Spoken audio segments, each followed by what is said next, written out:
कानून बन चुका है और दूसरी तरफ मध्य प्रदेश वक्फ बोर्ड की तरफ से नई कार्रवाई की तैयारी कर ली गई है।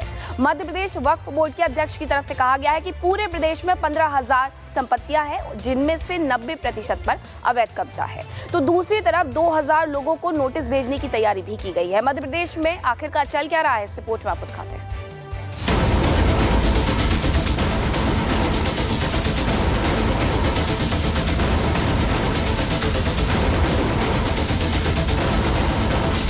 वक्फ कानून अब उन सभी अवैध कब्जाधारियों के लिए मुसीबत साबित हो रहा है जिन्होंने अरसों से वक्फ के नाम पर जमीन को कौड़ियों के भाव पर उठा रखा है। अब मध्य प्रदेश वक्फ बोर्ड सरकार ने 2,000 से ज्यादा लोगों को नोटिस भेजने की तैयारी की है, जिनका वक्फ की जमीन पर कब्जा है।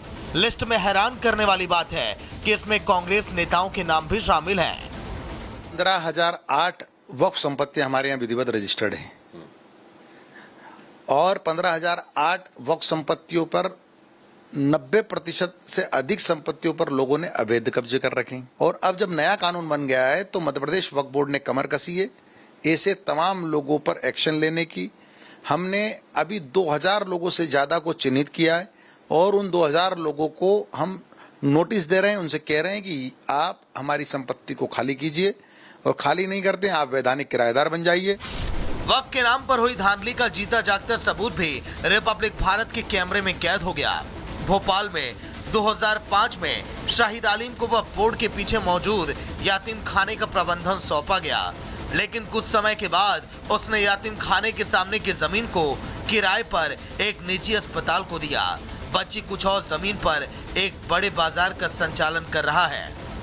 ये देखिए मध्य प्रदेश वक्फ बोर्ड का दफ्तर है, मुख्य द्वार आप ये देख रहे हैं, और वक्फ बोर्ड के इसी कैंपस में वक्फ की ही जमीन पर अवैध कब्जा है। अब आप देखिए ये जो जमीन है वक्फ बोर्ड का जो दफ्तर है, इसके बगल का ये जो पूरा इलाका है, ये 2005 में वक्फ बोर्ड ने यतीम खाने के लिए दिया था। पीछे मैदान है और यतीम खाना यहाँ पर संचालित होना था, लेकिन यहाँ जिन शख्स को ये जगह दी गई थी, शाहिद अलीम, उन्होंने इस यतीम खाने की जगह पर एक प्राइवेट हॉस्पिटल जो है जीवन रेखा हॉस्पिटल, उसको किराए पर यह जगह दे दी जहां पर कि यह हॉस्पिटल संचालित हो रहा है। फिलहाल वक्फ बोर्ड एक्शन मोड में नजर आ रहा है। दूसरी तरफ कई नेता अब इस विवाद पर बोलने से बचते हुए दिखाई दे रहे हैं।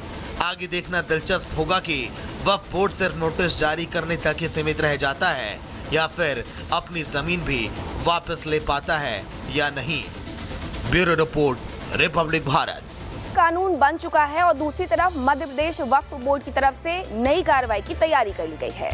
मध्य प्रदेश वक्फ बोर्ड के अध्यक्ष की तरफ से कहा गया है कि पूरे प्रदेश में 15,000 संपत्तियां हैं, जिनमें से 90% पर अवैध कब्जा है। तो दूसरी तरफ 2,000 लोगों को नोटिस भेजने की तैयारी भी की गई है। मध्य प्रदेश में आखिरकार चल क्या रहा है, इस रिपोर्ट में आपको दिखाते हैं।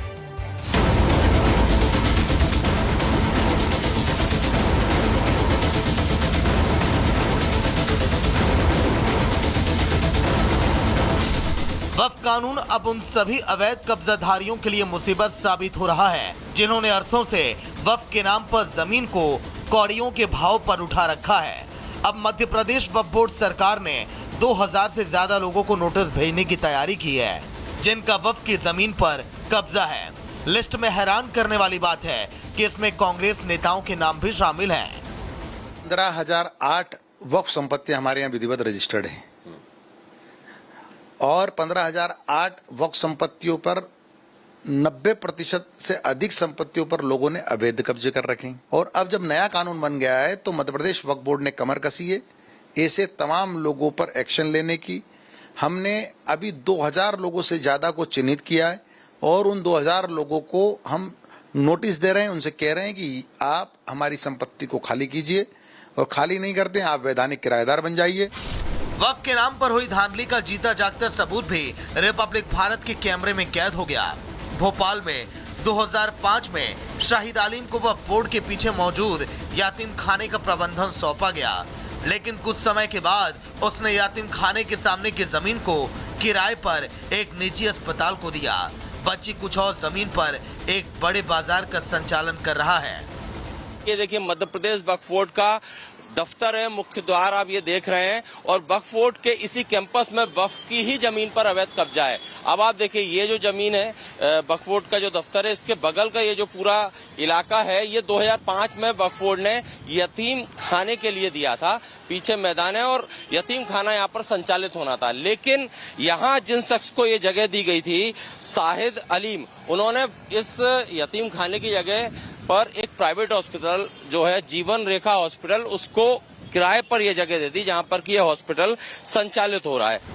फिलहाल वक्फ बोर्ड एक्शन मोड में नजर आ रहा है। दूसरी तरफ कई नेता अब इस विवाद पर बोलने से बचते हुए दिखाई दे रहे हैं।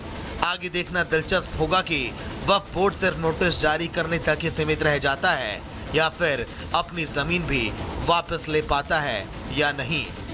Bureau report, Republic Bharat. कानून बन चुका है और दूसरी तरफ मध्य प्रदेश वक्फ बोर्ड की तरफ से नई कार्रवाई की तैयारी कर ली गई है।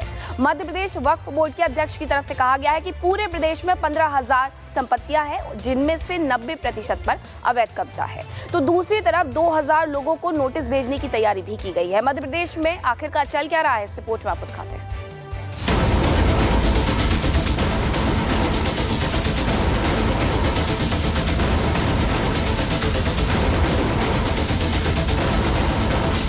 वक्फ कानून अब उन सभी अवैध कब्जाधारियों के लिए मुसीबत साबित हो रहा है जिन्होंने अरसों से वक्फ के नाम पर जमीन को कौड़ियों के भाव पर उठा रखा है। अब मध्य प्रदेश वक्फ बोर्ड सरकार ने 2,000 से ज्यादा लोगों को नोटिस भेजने की तैयारी की है, जिनका वक्फ की जमीन पर कब्जा है। लिस्ट में हैरान करने वाली बात है कि इसमें कांग्रेस नेताओं के नाम भी शामिल हैं। 15,008 वक्फ संपत्तियां हमारे यहाँ विधिवत रजिस्टर्ड हैं और 15,008 वक्फ संपत्तियों पर 90% से अधिक संपत्तियों पर लोगों ने अवैध कब्जे कर रखे हैं। और अब जब नया कानून बन गया है तो मध्य प्रदेश वक्फ बोर्ड ने कमर कसी है ऐसे तमाम लोगों पर एक्शन लेने की। हमने अभी 2,000 लोगों से ज्यादा को चिन्हित किया है और उन 2,000 लोगों को हम नोटिस दे रहे हैं, उनसे कह रहे हैं कि आप हमारी संपत्ति को खाली कीजिए, और खाली नहीं करते आप वैधानिक किराएदार बन जाइए।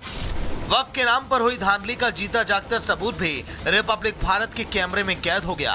भोपाल में 2005 में शाहिद आलिम को वक्फ बोर्ड के पीछे मौजूद यतीम खाने का प्रबंधन सौंपा गया, लेकिन कुछ समय के बाद उसने यतीम खाने के सामने की जमीन को किराए पर एक निजी अस्पताल को दिया। बची कुछ और जमीन पर एक बड़े बाजार का संचालन कर रहा है। ये देखिए मध्य प्रदेश वक्फ बोर्ड का दफ्तर है, मुख्य द्वार आप ये देख रहे हैं और वक्फ बोर्ड के इसी कैंपस में वक्फ की ही जमीन पर अवैध कब्जा है। अब आप देखिए ये जो जमीन है वक्फ बोर्ड का जो दफ्तर है, इसके बगल का ये जो पूरा इलाका है, ये 2005 में वक्फ बोर्ड ने यतीम खाने के लिए दिया था। पीछे मैदान है और यतीम खाना यहाँ पर संचालित होना था, लेकिन यहाँ जिन शख्स को ये जगह दी गई थी, शाहिद अलीम, उन्होंने इस यतीम खाने की जगह पर एक प्राइवेट हॉस्पिटल जो है जीवन रेखा हॉस्पिटल, उसको किराए पर यह जगह दे दी, जहां पर कि यह हॉस्पिटल संचालित हो रहा है। फिलहाल वक्फ बोर्ड एक्शन मोड में नजर आ रहा है। दूसरी तरफ कई नेता अब इस विवाद पर बोलने से बचते हुए दिखाई दे रहे हैं। आगे देखना दिलचस्प होगा कि वक्फ बोर्ड सिर्फ नोटिस जारी करने तक ही सीमित रह जाता है या फिर अपनी जमीन भी वापस ले पाता है या नहीं। Bureau report, Republic Bharat.